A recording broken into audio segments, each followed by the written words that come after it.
Bienvenida, yo soy Victoria Hernández y hoy vamos a estar conversando acerca de la perimenopausia.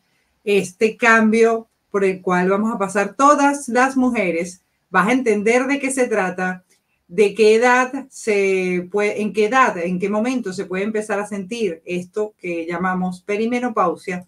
Y sobre todo quiero que entiendas que la perimenopausia puede comenzar en mujeres tan jóvenes como a los 35, aunque comúnmente empieza alrededor de los 40, 45 años, que puede durar de 4 a 10 años. Y con Elvira vamos a entender cuáles son los signos, cuáles son los síntomas, cómo podemos intervenir para asegurar nuestra calidad de vida. Eso y más vas a tener a continuación.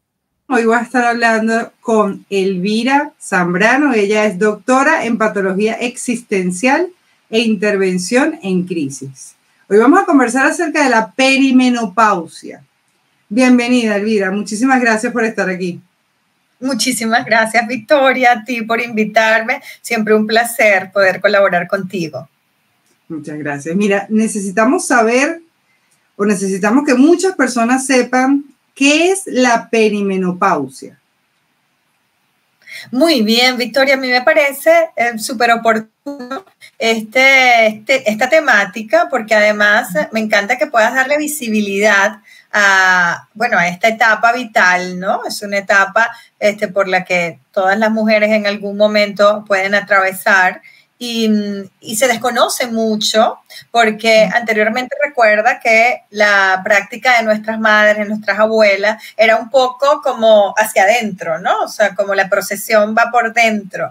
Y se hablaba muy poco todo lo que tenía que ver con sexualidad, todo lo que tenía que ver con, estos procesos de tanto la menstruación, todo lo que tenía que ver un poco con eso, con sexualidad, ¿no? Entonces, la perimenopausia no es otra cosa sino una fase, ¿verdad?, transitoria que precede a la menopausia.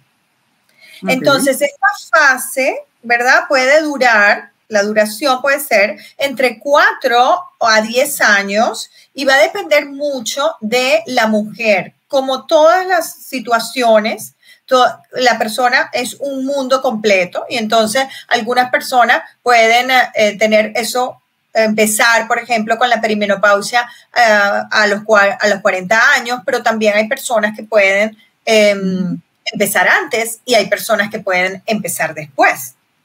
Entonces, la perimenopausia es un proceso por el cual vamos a pasar todas las mujeres. Aquí no se salva a nadie. Entonces tendría que ser, pero la vamos a pasar de manera diferente. Y puede ser antes de los 40, en los 40, perimenopausia, no es menopausia. Claro, y ahora vamos a diferenciar. Es como la antesala a ese cambio vital que vamos a vivir. Justamente, ¿qué ocurre? Exactamente. O sea, fíjate que cuando tú dices que yo soy, yo hice un doctorado en patología existencial e intervención en crisis en la Universidad Autónoma de Madrid, donde trabajamos todo el ciclo vital, todas las crisis por las que pasamos desde que nacemos hasta que, nos vamos de este mundo material, ¿no?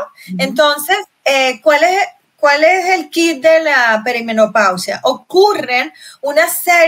Se experimentan una serie de cambios, ¿verdad? Y cambios hormonales que son muy importantes y que marcan además el fin de nuestra vida reproductiva.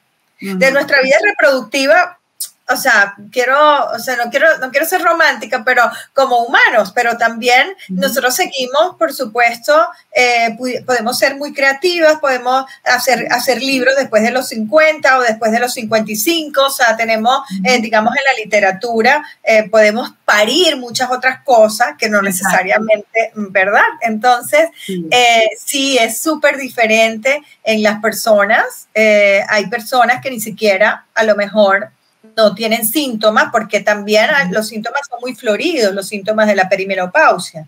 O sea, ¿quieres que hablemos un poquito de los síntomas o diferenciamos primero perimenopausia de menopausia?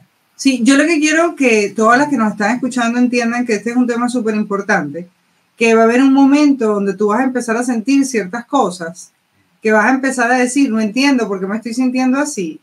y que yo siempre les digo, levanten la mano y pidan ayuda, conversen con otras mujeres, porque yo lo decía y lo conversaba con mi esposo, cuando tú tienes un bebé, que es lo más maravilloso de este mundo, de verdad que es lo más maravilloso de este mundo, yo tengo 2 y para mí son lo máximo, es mi vida, pero cuando tú tienes unos niños en casa, un bebé de 0 a 2 años, tú como persona te anulas muchísimo porque ese ser humano necesita sobrevivir y la que está ahí encargado para que sobreviva eres tú. Entonces ahí hay también un cambio brutal. Pasas de ser prioridad a estar en segundo plano porque necesitas encargarte de ese nene o de esa nena. Y lo he visto también en consulta, mujeres que tienen niñas de 2 hasta los 2 años que no se encuentran, que no saben quiénes son. En este momento van a empezar a volver a reencontrarse. Y eso es un cambio. Ahora, cuando estamos entrando en la perimenopausia, vamos a sentir muchos cambios. ¿Cuáles son los signos y los síntomas que van a experimentar las mujeres de 37, 38, 40, de 37 en adelante? ¿Más o menos crees tú que se puede presentar? Sí, de 37 en adelante. Bueno, 37 ya digamos que es un poquito precoz. O sea, estamos hablando, por ejemplo, entre los 40. Pisado el escalón número 40. Exacto, el cuarto piso empieza empezamos a experimentar todos estos cambios, ¿verdad? Hormonales, que son muy importantes porque ya, ¿qué es lo que va a pasar? Lo que va a pasar, que finalmente, esto ocurre hasta la llegada de la menopausia, entonces podemos diferenciar. Cuando hablamos de menopausia, cuando hay ausencia de menstruación durante 12 meses consecutivos. Okay. Entonces, ya ahí estamos en menopausia. Todo lo anterior, cuando hay estas fluctuaciones, ¿verdad? Del periodo menstrual, que a veces viene, exacto, un mes no viene y después al otro mes sí viene, entonces viene, poco sangrado o el sangrado muy profuso, o sea, todas estas irregularidades no son otra cosa que la manifestación de estos cambios a nivel hormonal que nosotros estamos teniendo. No es solamente es la pérdida de la menstruación y son los cambios hormonales que también conllevan que te afectan a nivel emocional, ¿no? Por supuesto. Por supuesto, una de los síntomas, me preguntaba síntomas muchísimos. Uno de los que más se comentan son los sofocos. O sea, los sofocos es algo espantoso que más o menos desde aquí arriba y es algo así que... Es como un radiador aquí. Exacto, es una cosa, así que incluso esto suele afectar también, porque también hay afectaciones en cuanto a el sueño. O sea, la calidad del sueño ya no es la misma, hay dificultades para dormir, probablemente vinculados con estos sofocos, porque también hay los sofocos ocurren también nocturnos, o sea, por ejemplo, en la cama hay muchas personas o mujeres que dicen, mira, es como si tú cogieras las sábanas y tienes que exprimir las sábanas de los mojadas que estaban, ¿no? Eso es uno de los síntomas. Caída del cabello también, se distribuye mal la grasa corporal, entonces hay tendencia a subir de peso y a concentrar la grasa muscular la grasa del cuerpo en la parte abdominal. Entonces, por eso es que, y hay como una tendencia a subir de peso con muchísima dificultad para bajarlo. Entonces, o sea, ¿qué otra? Bueno, el tema de la libido es, y todo esto tiene explicaciones que son hormonales, ¿sabes? O sea, todo está ocurriendo internamente y por supuesto hay manifestaciones, hay lo que se queda vaginal, hay disminución de la libido, o sea, todo esto es ¿por qué? Porque se reduce los estrógenos, ¿verdad? Se disminuye también todo lo que es, por ejemplo, la testosterona, ¿verdad? O sea, es como toda una situación interna que tiene, obviamente, unas manifestaciones externas, ¿no? Entonces, ¿qué otra cosa? Irritabilidad. Entonces, en el plano emocional, en el plano psicológico y afectivo, que es lo que nosotros más nos interesa, ¿no? Pues también hay muchísima labilidad afectiva, cambios de humor, o sea, y sobre todo lo más importante es lo que tú has dicho, o sea, poderlo comprender. O sea, cuando nosotros comprendemos algo, comprendemos lo que nos está pasando, fíjate que nosotros, tú por ser psicóloga como yo, tal vez siempre comentamos a los pacientes que evitemos el estrés anticipatorio distal. Es decir, que vivamos en el presente y evitemos la frasecita de y sí, 3 puntos suspensivos. Pero en este caso, yo haría como un paréntesis, haría como una excepción, porque en este caso hay que anticiparse, pero con información. Es decir, saber cuál es el camino que probablemente voy a transitar, porque tampoco es seguro que todos estos síntomas los vayamos a experimentar. O sea, cambio de humor, las alteraciones del sueño, los sofocos, pues las irregularidades menstruales. O sea, a lo mejor. Ahí tendrían que, si están teniendo 1, 2, 3 de los síntomas que estamos hablando, pues evidentemente acudir al médico, al ginecólogo, claro, para que ese profesional en el área le diga, bueno, mira, sí está pasando o no, esto no está ocurriendo aún, entonces ya irte por la parte emocional, porque estoy con baja libido, qué es lo que está ocurriendo, que no logro dormir, qué es lo que está ocurriendo, que me siento mal. Entonces vamos como que descartando. Recuerdo, hace nada yo me puse un holter de 24 horas y yo cuando el cardiólogo me mira, yo le digo, diagnóstico diferencial, ansiedad. Siempre. Efectivamente, nada en el corazón, ansiedad. Entonces tenemos que ir descartando. ¿Está ocurriendo esto? Sí. ¿Qué pasa con, que me comentaban también con la bajada de la libido, Elvira? Que las parejas entonces ahí es donde se separan. No sé qué es lo que pasa, lo que nos diferencia de un amigo, de un buen amigo, es esa parte de intimidad y acercamiento, eso desaparece y la relación de pareja, pues evidentemente se va separando y llegan incluso a decir, yo es que no quiero esto en mi vida. Eso se puede prevenir también, se le puede conversar a la persona que te está acompañando. Claro, bueno, muy importante. Fíjate que en una de las charlas también que yo daba acerca de la perimenopausia y de la menopausia, uno de los chicos me dijo que interesante sería que también hicieras un taller para hombres, porque nosotros que las acompañamos a ellas a veces no sabemos, a veces no tenemos ni idea de qué es lo que está pasando. Entonces también esa información, que la información recuerda que no ocupa lugar y es maravilloso poder saber de una situación como que es tan trascendente y que, como tú bien apuntas, afecta tanto a la vida de pareja.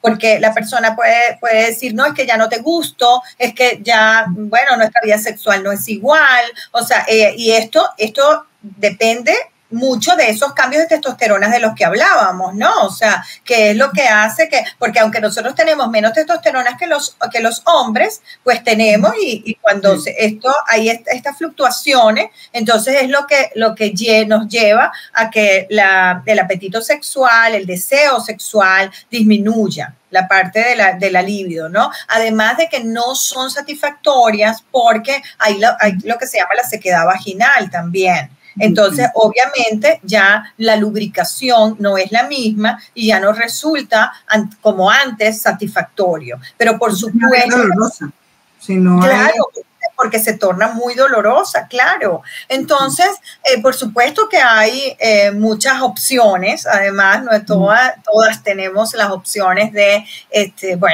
acudir, como tú bien has dicho, a un buen ginecólogo que además de informarnos, y de que y de que verlo como un periodo que es un periodo natural, normal en la vida, pero que tenemos que transitar sin que afecte nuestra calidad de vida.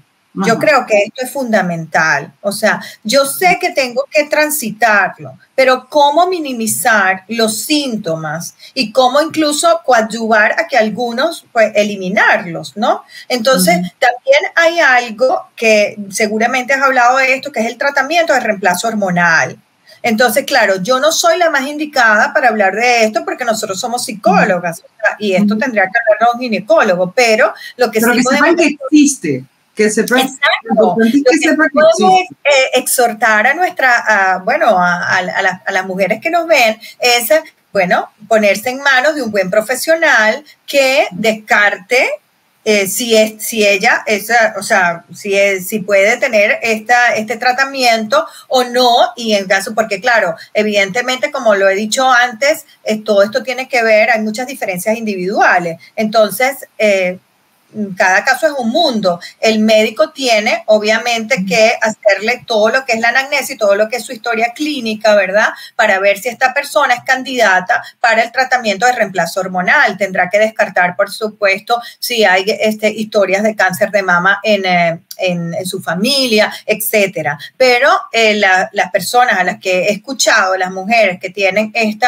tratamiento de reemplazo hormonal, pues es fantástico porque ellas no sienten nada. O sea, y obviamente, o sea, si te regulas las hormonas que antes estaban deficitarias en esta etapa de perimenopausia, pues obviamente que no vas a sentir ningún síntoma asociado a la disminución tanto de los estrógenos, la reducción de la progesterona y todos los cambios intrínsecos hormonales que ocurren en esta etapa, ¿no? Entonces, esto... Se puede pensar que estás depresiva cuando lo que estás es pasando por la perimenopausia. Bueno, sin duda.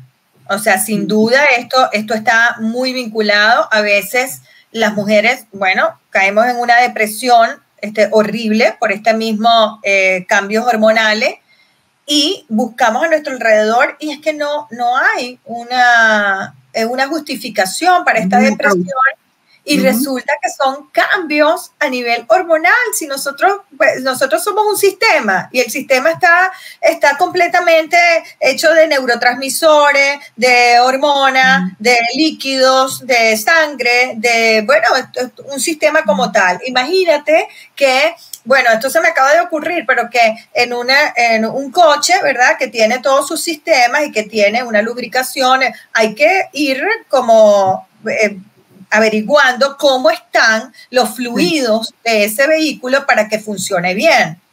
Entonces, asimismo nosotros, si hay reducción de todas estas hormonas de las que te he hablado, por supuesto que no va a funcionar igual. O sea, puede haber una adaptación, que es una adaptación natural, y es que transitemos con todos estos síntomas y que después, bueno, pasó. O sea, pasaron los sofocos, pasó la irritabilidad, pasó la depresión, porque la depresión, como tú bien me decías, pues por supuesto se puede confundir, pero la etiología, la génesis, la causa de esta depresión puede ser precisamente todos estos cambios que estamos experimentando porque estamos pasando a otra etapa de la vida, donde es verdad que hay el cese de la capacidad reproductiva, por lo menos en lo que respecta al género humano, como digo, ¿no? A la especie, pero sí podemos seguir reproduciendo muchísimas cosas maravillosas, creando obras de arte por ahí.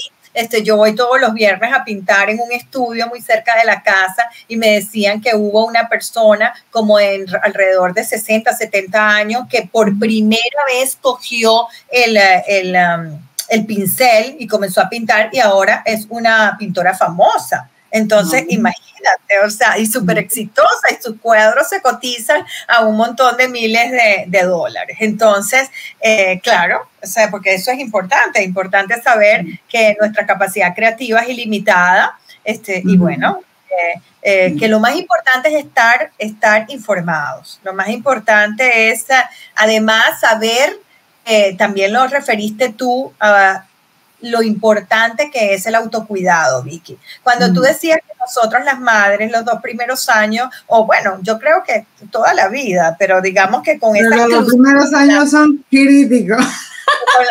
Con exclusividad, esos 2 primeros años de vida nos dedicamos a cuidar.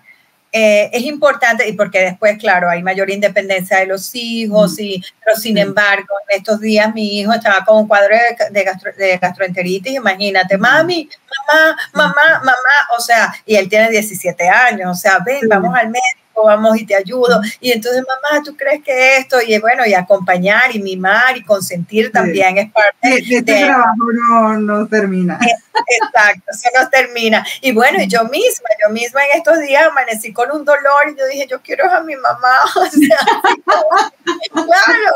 Y dice, bueno, yo enseguida digo, bueno, esto es una regresión, pero es una regresión de que quiere afecto y bueno, y las madres somos eso, o sea, somos las que nutrimos, las que protegemos, etcétera. Entonces nosotros como madres estamos muy propensas a cuidar a los demás, cuidamos a nuestros hijos, cuidamos a nuestros maridos, cuidamos a nuestras mascotas, cuidamos constantemente. Y muchas veces se nos olvida el autocuidado. Entonces, cuidar, o sea, el que cuida se descuida. Y esto es muy importante que lo tengamos presente. Y el autocuidado hay que rescatarlo. Y mejor temprano que tarde. Mejor cuando no hayamos tenido alguna consecuencia de que por cuidar a otros hemos descuidado nuestra propia salud, ¿verdad? Entonces, es muy importante, uno de las recomendaciones en esta etapa de la vida es que nos cuidemos a nosotros mismos, que escuchemos nuestro cuerpo, que nos informemos, que estemos en grupos de mujeres y escuchemos a otras mujeres, que vayamos a los mejores especialistas para poder transitar esta fase de nuestras crisis vitales de la mejor forma posible. Y por supuesto, hacer ejercicio, esto es fundamental, el ejercicio físico, y se ha determinado que para nosotras, o sea, en estas edades que son de 40 a 50 años, es muy importante hacer ejercicios de fuerza, hacer ejercicios con pesas, hacer ejercicios que nos permitan el fortalecimiento de nuestra masa muscular, porque al final, ¿qué es el músculo? El músculo es el que protege el hueso, ¿verdad? Y entonces es muy importante para, bueno, o sea, imagínate, no es lo mismo que porque en esta etapa hay como una especie de descalcificación también. Exactamente, entonces no es lo mismo que te caigas y tengas un músculo fortalecido que aguantes. A que no. Entonces, también me han hablado muy bien de la calistenia. Me dicen que es bastante interesante con respecto a esta etapa de vida, ¿verdad? Porque trabaja con nuestro propio peso corporal, ¿no? Sí. Entonces, hay hasta las ligas que tú puedes trabajar con tu propio peso. Sí, y es maravilloso. Mira, yo no sé qué edad tendrá, pero como referencia, ¿qué edad tendrá Maite Delgado? Bueno, ya está en torno a los 5. ¿Ah? ¿Más de qué? Más de 60. No. ¿Tú crees que ya llegó? Sí, puede ser, entre 57 y 60, sí. Y bueno, está fabulosa, ¿no? Hermosa. O sea, yo digo que nosotros vamos a ir avanzando y lo más importante de eso que tú hablabas del autocuidado, pero saber que que podemos seguir creando, podemos seguir estando bien, que no es algo que tenga que ser, bueno, ahora vamos cuesta abajo. No. La edad más productiva de la mujer, me lo comentaba la médico de cabecera, me decía, la edad más productiva de la mujer es de los 40 a los 55. Decía ella y hablaba así. ¿Por qué? Porque estamos trabajando, seguimos cuidando a los muchachos, seguimos haciendo esto, seguimos haciendo lo otro, y decía, es verdad. O sea, y estás como más segura. Yo creo que esta etapa, después de los 40, ya estás como más tranquila porque sabes quién eres. Y ya sabes qué es lo que quieres para tu vida. Entonces, bienvenido sea el cuarto piso. Claro que sí. Además, yo lo digo echando broma, pero nos volvemos sinvergüenzas. O sea, ya yo no tengo vergüenza de nada. Yo canto, o sea, ¿sabes? O sea, yo, bueno, si quiero cantar, canto, aunque desafine o no, o sea, disfruto, ¿sabes, Vicky? O sea, es lo más importante, disfruto. O sea, disfruto de la vida. El mindfulness, por supuesto, en esta época también es importante, en todas las épocas, pero claro, en esta etapa, la parte de hacer yoga, por ejemplo, la meditación, o sea, toda esta parte. Calmar el ruido mental, sobre todo cuando hay cuando ya estás pasando por un estado emocional que no, o por la depresión, o por la ansiedad, o tener mucho ruido mental y estar ocupada de todos menos de ti, cuando tú haces el mindfulness, cuando haces meditación, calmas el ruido mental y te observas y dices, oye, yo soy prioridad, yo tengo que ser prioridad. Claro, claro. Lo repito mucho, si tú no te cuidas, ¿qué vas a dar? No puedes dar nada. Nada. No, porque nadie puede dar lo que no tiene. O sea, si tú no tienes amor para ti misma, si tú no tienes cuidados para ti, ¿cómo los vas a dar a los demás? O sea, ¿sabes? Entonces nadie puede dar. No hay coherencia.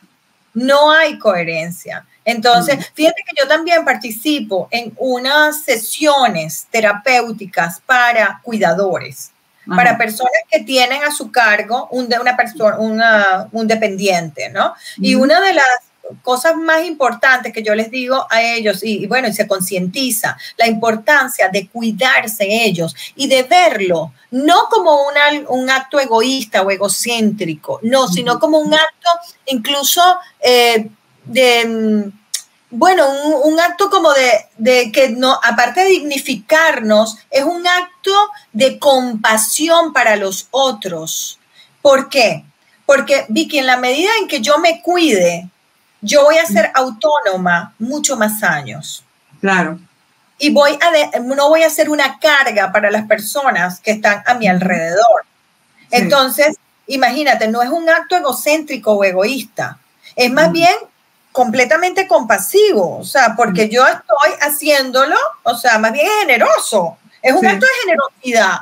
Que yo me cuide a mí misma, que yo todos los días vaya a mi gimnasio, que yo cuide lo que ingiero, la alimentación, muy importante también, que yo cuide los líquidos, que yo decida no tomar más refresco, que yo reduzca la parte de azúcares, etcétera. Es un acto de generosidad para los que cohabitan conmigo.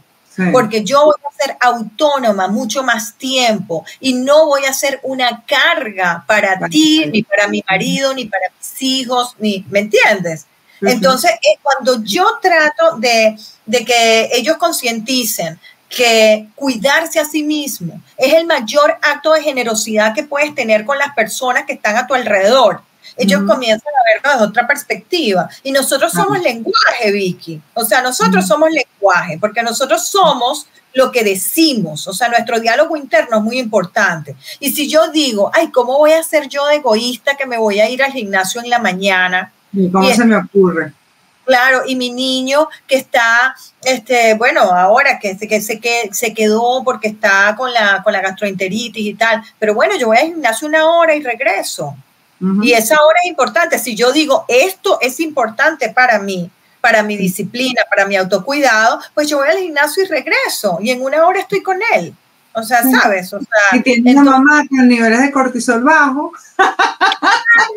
Claro. Si estamos intoxicados de cortisol, completamente intoxicados de cortisol. Por ejemplo, el control del estrés, las técnicas de control de estrés son muy importantes. Dentro de yoga está el pranayama. El pranayama es cómo controlar, cómo hacer del acto más inconsciente, involuntario y automático que tenemos, que es la respiración, cómo convertirlo en una herramienta para sosegar nuestra mente a través de hacerlo, esta respiración consciente, controlada y voluntaria. Con el pranayama, que es una de las fases que hay dentro de una clase de yoga, ¿no? Entonces esto lo vas explicando y lo explicas. Hay uno, por ejemplo, para nuestras mujeres que nos estén viendo, que hay uno muy facilito que se llama pranayama cuadrado o samabriti, que consiste en otorgar el mismo tiempo a cada una de las fases de la respiración.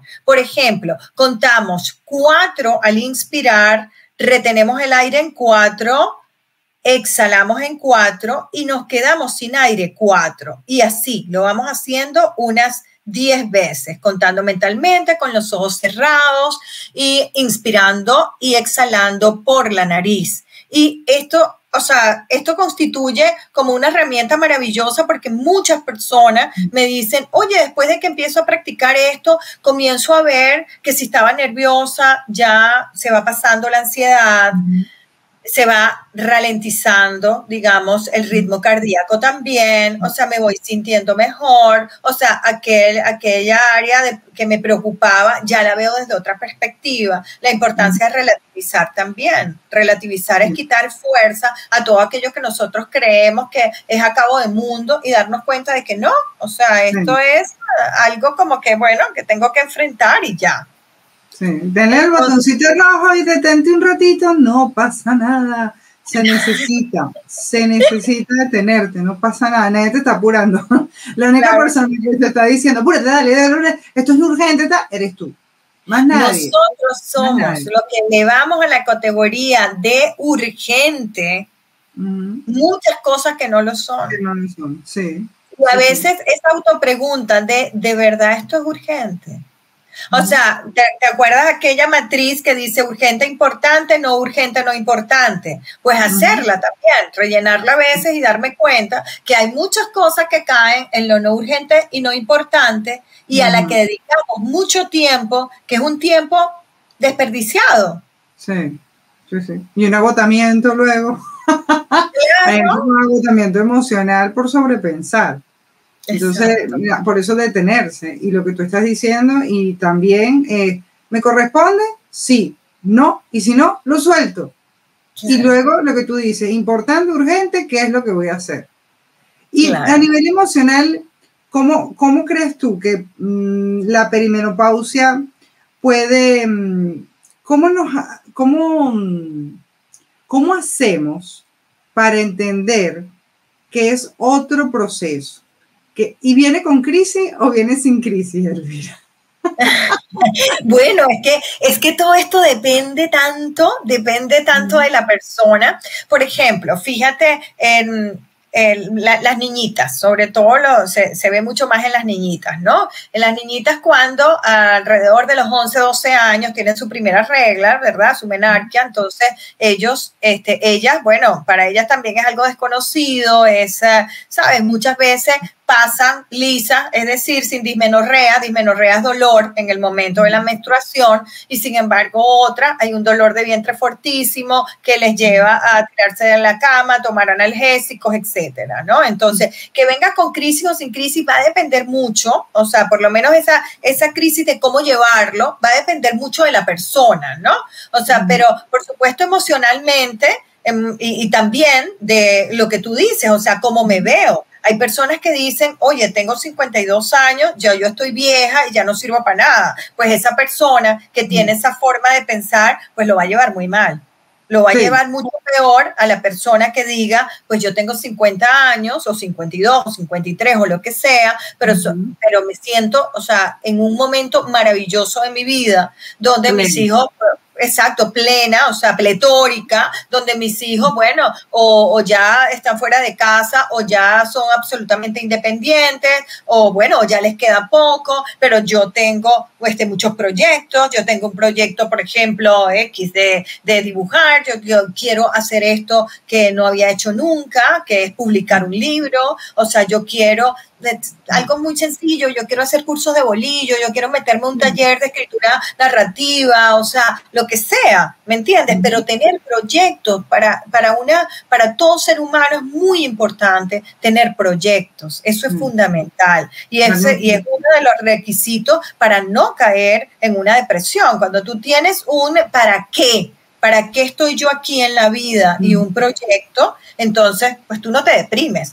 Tú vas a por ese proyecto, tú ejecutas, o sea, tienes ideas y además las llevas a la acción, ejecutas, o sea, y eso es importante. Por ejemplo, hacer grupos, o sea, si la persona le gusta leer, participar en un book club, en un club del libro, en donde, bueno, se leen un libro y luego se reúnen mensual o bimensual, y además comen, y es muy saludable esa comida y riquísimo, y bueno, y ahí estamos además con las endorfinas, o sea, produciéndose porque tenemos un contacto social. Nosotros somos seres sociales absolutamente. Entonces, reírnos, compartir con amigos tampoco es un acto individual o es un acto así egoísta, ¿no? Es un acto, como decimos, de generosidad porque estamos estimulando esas endorfinas, porque estamos siendo bueno, plenas y felices en un momento dado. Entonces, yo creo que todas estas cosas son importantes de tomar en cuenta, que hay síntomas, sí, que la podemos pasar mal, sí, pero que si estamos bien informados y si además tenemos recursos, que es lo más importante, recursos médicos y también recursos intrínsecos. Estos recursos intrínsecos son lo que he hablado antes, por ejemplo, el poder aprender técnicas de meditación o respiratorias como el pranayama, el mindfulness, practicar yoga, hacer ejercicio. Esta parte es fundamental para el cuerpo y para la mente. Bueno, rodearme de personas bueno, queridas y bueno, divertidas, especialmente no tóxicas, o sea, eso es importante. Entonces, todas estas cosas que podemos conocer, bueno, ponernos en manos de un buen profesional, valorar la posibilidad de un tratamiento de reemplazo hormonal para cuando pueda ser, o sea, el médico es el que puede hablar más concretamente de esto, pues todas esas cosas creo que, bueno, son fantásticas de que nosotros podamos visibilizar que esto es una fase de transición, ¿verdad? Que precede a la menopausia y que tiene cambios hormonales muy importantes, pero que al mismo tiempo nosotros la podemos transitar con calidad de vida. Maravilloso, Elvira. ¿Y el papel del psicólogo crees que es importante? Claro, de ayudar, de buscar ayuda. Como digas que no. Claro que sí. Mira cuántas mujeres buscan apoyo psicológico en esta franja de vida, ¿no? O sea, claro que sí. O sea, porque creo que por supuesto, bueno, le hablé por supuesto de la parte social, de buscar este proyecto, de la parte esta de poder hacer clubes o sencillamente reuniones, ¿no? Reuniones en donde, bueno, compartan y todo esto, pero también ese apoyo uno a uno, Victoria, que es tan importante, ¿no? O sea, poder tener tu terapeuta, poder hablar, poder sanar muchos aspectos también, no solamente de este momento, sino de atrás, cosas que traemos, creencias, heridas de la infancia, que tú tienes un programa maravilloso con respecto a eso, ¿no? Entonces, bueno, esas cosas son, por supuesto, busquen su buen terapeuta. O sea, es que hay personas que ahora lo consideran tan importante aquí, porque en Argentina y en Venezuela siempre ha sido importante, ¿no? Pero aquí en España, o sea, tanto es, o sea, como, mira, es como mi odontólogo, o sea, yo no puedo pasar, por supuesto, sin, o sea, tú tienes odontólogo, porque todo el mundo que se quiera tiene un odontólogo, entonces, y hace citas frecuentes. Pues asimismo, tener tu terapeuta, tener tu psicólogo con quien gestionar todos estos aspectos de crisis existenciales que ocurren en la vida. Sí, y lo ves tan cotidiano, hay gente que lo tiene muy concientizado y por lo menos lo que se ven conmigo cada 15 días, cuando llegan, yo le digo la metáfora de la habitación, vamos a entrar a la habitación a ver qué ha pasado. ¿Han pasado cositas? Y por más que hayan trabajado, siempre hay momentos que le pueden resultar incómodos. Y tener una persona una persona que lo vea de manera objetiva, que lo pueda orientar o que le pueda dar otras perspectivas, es maravilloso. Porque hasta con temas del trabajo, con temas de la pareja, no sucedió esto nuevamente, ya van 4 veces que hay esa descarga hacia mí y ya yo no estoy haciendo nada. Hay un cambio, pero la comunicación asertiva no es quedarse callado. La comunicación asertiva es saber marcar límites.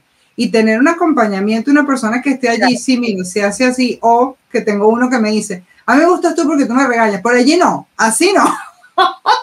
Porque también le dices, oye, no, lo que tú estás presentando, vamos a ver, pero si se hace de esa manera, lo que va a generar es más caos o más crisis, vamos a buscar otras alternativas. Y eso es lo que hace el psicólogo. Y en este cambio vital que estamos viviendo, o que vamos a vivir, personalmente lo estoy viviendo, la perimenopausia, me parece increíble todo el cambio que se da y saber que cuando tú tienes conciencia de qué es lo que estoy sintiendo, qué es lo que está pasando, es lo que tú decías, algo está pasando y no tiene nada que ver con nada que ver, no está sucediendo nada, pero me estoy sintiendo de tal manera. Por eso lo estamos conversando, por eso necesitamos darle visibilidad, porque hay cosas que no se dicen, hay cosas que no se nombran y esto hay que decirlo, vamos a pasar por esto. tienes que levantar la mano y decir, yo estoy pasando por esto, tengo que descartar si es esto o es otra cosa y buscar ayuda para estar en bienestar y estar en paz. Así es. Entonces, entendiendo que la perimenopausia es un proceso, ¿cuál es la diferencia? Que lo íbamos a decir, ¿cuál es bueno, tú lo dijiste, que la diferencia entre la perimenopausia y la menopausia es cuando ya la menopausia ya no hay ciclo menstrual. Durante 12, sí, ya no hay. O sea, a ver, cuando han transcurrido 12 meses consecutivos sin ciclo menstrual, o sea, ahí estamos en menopausia. Ya estamos en menopausia y podemos seguir siendo creadoras y dar vida a millones de proyectos que podemos tener en nuestras manos. Claro que sí, además, después también vienen los nietos y ahí, o sea, los nietos también, bueno, a nosotros nos queda bastante, pero también es una etapa bellísima que las abuelas dicen que es algo, bueno, maravilloso y bueno, ahí también nosotros hacemos nuestra participación, ¿no? Las mujeres siempre, en estos días me contaron algo de... era una chica recién casada que tenía era una chica que tenía un problema con su hijo, ¿no? Y llama a la mamá como muy angustiada y le dice, mamá, que mi niño, que tiene esto, que tiene, ¿cuándo se terminan estos problemas, mamá? ¿Cuándo se terminan todos estos problemas con los niños? Y ella dice, tú me estás llamando a mí para que yo... Creo que no. No. Mira, la ayuda profesional es muy importante, Vicky. O sea, es muy importante tener un buen profesional en el cual tú puedas gestionar todo lo que te pasa en tu día a día, poder tener ese feedback, como tú bien dices, poder tener la gestión emocional, poder aprender gestión emocional. Recordemos que nosotros somos sociales y emocionales completamente y que nosotros estamos dotados de dos sistemas psicofisiológicos para enfrentar el mundo. Uno es el sistema de aproximación, que está conformado por aquellas emociones como la alegría, el amor, la curiosidad, y hay otro sistema que es el sistema de defensa, que está conformado por el miedo, el enfado y la tristeza. Entonces, como tú bien dices, poner límites proviene un poco de esa parte del enfado, ¿verdad? O sea, darte cuenta de que si una persona está siendo intrusivo contigo, está metiéndose contigo, está abusando de ti, lo suyo, y como bien has dicho, asertivamente es establecer límites. Espera un momento, o sea, yo esto no lo voy a permitir porque tú estás, hablarlo de la mejor manera, ¿verdad? Que puedas hablarlo, que es la asertividad. La asertividad es una capacidad cognitiva, conductual, entrenable, que consiste en decir lo que siento y lo que pienso de una manera adecuada, diferente a la agresión y diferente a la ansiedad. Entonces, la asertividad es muy importante. Y eso, que te refleje tu psicólogo, mira, vamos a hacer un entrenamiento asertivo. Hay programas además maravillosos, teórico-prácticos para poder hacerlo. Esto a mí me parece fundamental porque es la base de la seguridad personal, de la autoestima. Sí. O sea, poder hacer respetar tus propios derechos. O sea, eso es maravilloso. Sí. Sí, hay un montón de cosas que hay que modificar cuando no hacemos eso que tú estás diciendo y se trabaja y se cambia y sí se puede modificar y sí podemos tener otra visión. Lo que pasa es que las personas creo que se mantienen como en un espacio diciendo, es que yo no puedo cambiar esto. Sí lo puedes cambiar. ¿Qué le dirías para ir terminando, Elvira, a estas mujeres que están empezando o que están pasando por la perimenopausia? Ay, que estamos divinas a cualquier edad, que estamos divinas, le diría. No, de verdad que diría eso, que estamos, que es fantástico ser mujer, o sea, que es maravilloso ser mujer en cualquier etapa, que que por supuesto hay que aceptarlo, porque eso es, es el ciclo vital, o sea, y eso es maravilloso, que cada etapa de nuestra vida tiene pues su crisis. O sea, fíjate que el nombre de este programa de doctorado es Psicopatología Existencial e Intervención en Crisis, porque en todo ese ciclo vital hay crisis vitales. O sea, el niño cuando nace tiene su crisis de nacimiento, después cuando vamos a suponer va infantil, ¿verdad? Se queda llorando y tal, adaptación otra vez, después primaria, primaria, después, bueno, el bachillerato, después, ¿qué voy a estudiar? ¿Qué voy a hacer? Entonces tiene su crisis vocacional. Después, cuando sales graduado, bueno, ajá, ¿ahora qué hago? Entonces, y bueno, y así, me caso, no me caso, tengo hijos, no tengo hijos. O sea, nosotros estamos todo el tiempo en una situación no de dicotomía, pero de elección. Entonces, que yo les diría que eligiéramos, pues, transitar tanto este periodo como la menopausia y todo lo que nos venga con mucha alegría, con mucho entusiasmo, con mucha responsabilidad con nosotras mismas, con mucho autocuidado, buscando información, poniéndonos en manos de profesionales, tanto médicos como psicológicos, adecuados. O sea, este sería mi consejo para todas las mujeres divinas. Espero que toda esta información les sea útil. Esta conversación de verdad que me encantó, porque tenemos que entrar en eso, tenemos que entrar en tener toda la información para poder pasar por todo este proceso. Muchísimas gracias, Elvira. Muchísimas gracias por aceptar la invitación, por estar aquí. Gracias a ti, seguro. Necesitamos hacer uno de las crisis para que vayan entendiendo, las que son mamás, todas las crisis que nos vienen. Muchísimas gracias. Como siempre, encantada de colaborar contigo. Cuídate. Un besote. Hasta luego. Adiós.